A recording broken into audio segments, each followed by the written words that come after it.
Gracias, presidente. Bueno, en primeiro lugar, agradecer o cambio na orde do día, de que finalmente non era necesario, pero xa estaba mudada. Agradecelo en todo caso por a necesidade de axenda de mudar este cambio.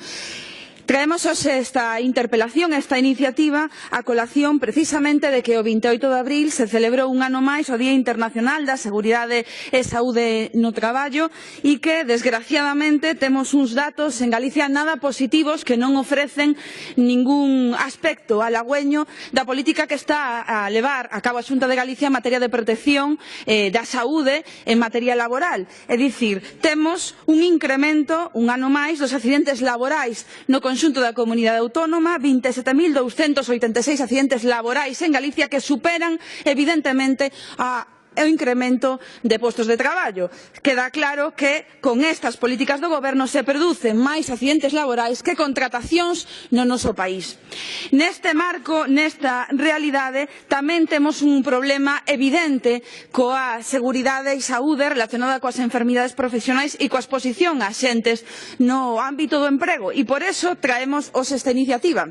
Ose ven respostarnos o conselleiro de Industria, pero evidentemente é unha iniciativa transversal que nos plantexamos dentro dun bloque de propostas relacionadas coa saúde no emprego. Hai aspectos da iniciativa desta interpelación que trasladamos á Xunta de Galicia, estas preguntas que temos para facerlles relacionados directamente coa atención sanitaria e outros relacionados directamente con esa protección á saúde.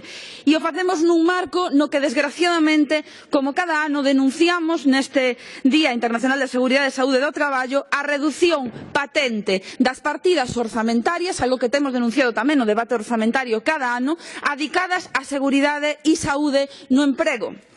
Temos os datos evidentes e plasmados nos propios exercitos relacionados co orzamento que a Xunta dedica ao ISGA e que se ten reducido nun 40% dende o ano 2009. É certo que, con diferencia a partida do ano anterior, este ano incrementan de maneira leve esa partida, pero é totalmente insuficiente e non recupera ese 40% de recorte que produciuse dende que goberna o Partido Popular. A maiores, o resto do orzamento de seguridade e saúde no emprego, que é prácticamente irrisorio, que xa era moi cativo no ano 2009, viuse recortado de maneira dramática, poderíamos decir, un 5,6 millóns de euros tiñamos no ano 2009, 755.000 euros temos en 2018. A realidade patente nos números tradúcese nese incremento da sinistralidade laboral e nese problema relativo tamén ás enfermidades profesionais que tamén se incrementan segundo os datos do ISGA. Nos temos reunido con persoal do ISGA, nos temos reunido coas centrais sindicais e nos temos reunido con afectados e afectadas de diferentes enfermidades profesionais. E queda patente que carecemos neste momento, salvo que o conselleiro nos diga o contrario, dun mapa que indique os riscos, onde están os riscos e as enfermidades profesionais no conxunto da comunidade autónoma. Non hai a disposición dos elementos que teñen que dar protección á saúde dos traballadores e traballadoras, un mapa que indique onde están esas enfermidades profesionais, onde están eses riscos, e queremos que hoxe o conselleiro nos diga si eles, si a Xunta de Galicia, si vostedes teñen un mapa específico e se non o teñen, cales son esas medidas que pensan levar a cabo para telo. É evidente que isto non existe. E, de feito, o propio ISGA denuncia que no relativo ás enfermidades profesionais non son suficientes os datos que se trasladan sobre as mesmas enfermidades profesionais e que é relativamente baixo os datos proporcionados polas empresas. Non me está a contar o tempo. Polo tanto, é imprescindible que a Xunta de Galicia tome medidas neste sentido. Temos casos concretos moi relevantes, eu creo que de temas moi concretos que afectan á saúde de galegas e galegos no seu posto de traballo. Un deles é a exposición ao amianto ou asbesto. Temos un problema de saúde pública relacionada coa ausencia de ubicación dos puntos nos que está colocado o asbesto ou amianto dentro de todos os edificios públicos, da rede pública, que hai que determinar e que evidentemente é un tema moi relevante e moi importante. E temos un problema de saúde laboral e pública relacionado tamén con iso que é o deterioro da unidade que atende ás persoas enfermas de asbestose. Se loitou moito para ter, fundamentalmente por parte dos traballadores do naval, unha unidade en Ferrol que atendese as persoas que enfermaron por causa da súa exposición laboral por dedicar toda unha vida ao emprego. E a realidade é que a día de hoxe se ten deteriorado e están trasladando parte desa atención á atención primaria. Polo tanto, nos interpelamos os Xunta tamén para que nos trasladen como está ou como valoran esa situación da unidade de asbestose e se pensan abrir unha unidade de asbestose para a zona sur de Galicia.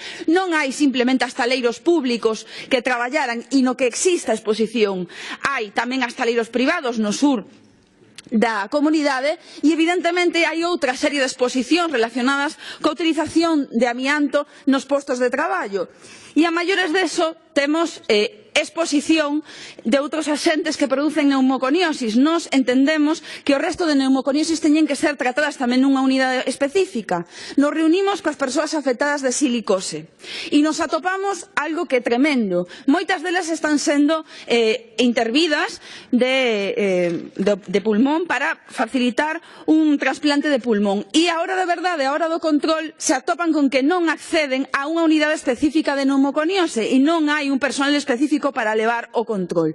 Polo tanto, dende o noso grupo queremos saber que vai facer a Xunta de Galicia e se pensan dotar o sur dunha unidade para a asbestose que se poida ampliar ás outras neumoconiosis. Son enfermidades profesionais moi agresivas e, desgraciadamente, relativa ao caso da silicose, e así figura da iniciativa que plantexamos hoxe, os propios datos do ISGA de 2016 indican un repunte de casos, sobre todo fundamentalmente da provincia de Ourense. No debate de algunha das mocións desta tarde estábamos falando precisamente da necesidade de renovar ou de mellorar as condicións de traballo nas pizarreiras, se facía referencia aquí, e a realidade é que temos un incremento relacionado coas condicións de traballo que ademais, e así o poñemos por escrito, ten un importante sesgo de xénero, porque os datos recoñecen que non só da extracción, sino da manipulación da propia pizarra e dos propios elementos pétreos en calquera outra industria, pero tamén aquí, a exposición é a mesma. Sin embargo, fundamentalmente, as que empaquetan a pizarra, neste caso, son mulleres, está habendo un repunte de casos e non hai ningún tipo de plan por parte da Xunta de Galicia e, polo tanto, nos parece importantísimo que se atenda esta circunstancia. E hai outro aspecto que non figura por escrito, pero que tamén ten relación coas enfermidades profesionais, que é a situación da exposición ao radón. Temos un problema moi grave en Galicia, temos un problema grave en xeral nas vivendas e que saliu e foi noticia nas últimas semanas, pero temos un problema tamén de exposición laboral, porque moitos edificios públicos están expostos a esta sustancia, a este gas, e, sin embargo, non se está a facer ningún tipo de medición. Aquí hai que reiterar que a Xunta de Galicia incumple a normativa española neste caso, porque, evidentemente, hai normativa suficiente, hai unha instrución do Consello de Seguridade Nuclear, a IS 33, que foi ademais publicada no ano 2012 no Boletín Oficial do Estado, que é de obrigado cumplimento e que obriga a realizar medicións e controis nos lugares de traballo, se está a incumplir de tal maneira que incluso algún sindicato ten denunciado tamén a Xunta de Galicia ante a Inspección de Traballo por esta circunstancia. Certo é que a resolución dixo que a competencia era de industria, é dicir, da súa consellería, pero temos un problema. Neste mesmo Parlamento se están a realizar medicións de radón, cousa que non se está a facer en moitos edificios da Xunta de Galicia. Non entendemos por que na súa administración non se está a realizar este tipo de medicións. E, ademais, o Goberno Central incumple a normativa europea, a normativa Euratom, que tiña obrigada transposición como máximo en febreiro de 2018. Seguimos sin ter transposta esta directiva. Nós temos iniciativas específicas tanto sobre o asunto da asbesto, da silicose e do radón. Evidentemente, todas teñen incidencia na necesidade dese mapa, desa análise da situación das exposicións aos axentes tóxicos, canceríxenos nalgún caso, noutros non, que producen enfermidades de carácter profesional e que necesitamos que a Xunta de Galicia tome medidas nese sentido. Nese marco, polo tanto, o que nos intentamos trasladar con esta interpelación é que a Xunta de Galicia ten que poñerse, dito de maneira coloquial, as pilas con un tema que non está atendendo, que é a saúde saúde laboral, que son as enfermidades profesionais, cunha reducción drástica do orzamento adicado á prevención e á promoción, á prevención dos accidentes e das enfermidades laborais e que coa ausencia total de desinterese manifestada nese recorte dos orzamentos tanto do ISGA como do resto de partidas. Polo tanto, señor Conde, hoxe quixéramos saber ante esta situación que van facer, que medidas van a tomar para ter ese mapa que reclaman tamén os traballadores e traballadoras do ISGA, non só as centrais sindicais. Que medidas vai a tomar ante os datos do propio ISGA que indican ese repunte e esa modificación do patrón de incidencia? Faltaba indicar a que o fixen referencia na intervención relacionada coa propia silicose, ese problema que temos relativa, porque evidentemente temos un problema sesgo de xénero, temos un problema coa incidencia no traballo das canteiras, pero temos un problema maior que a utilización do pladur e a utilización de outros materiais para facer mesados que teñen unha concentración de silicio moito máis elevada porque é artificial e están aparecendo problemas moito máis temperás en persoas moito máis novas e evidentemente a Xunta de Galicia ten que tomar algún tipo de medida nese sentido. Se pensan vostedes abrir esa unidade das asbestose, se a pensan ampliar a outras enfermidades e evidentemente, e xa para rematar, se pensan dotar o ISGA de medios suficientes para poder facer máis rigoroso o control que afortunadamente cos escasos medios que teñen intentan trasladar a día de hoxe. Máis nada por agora.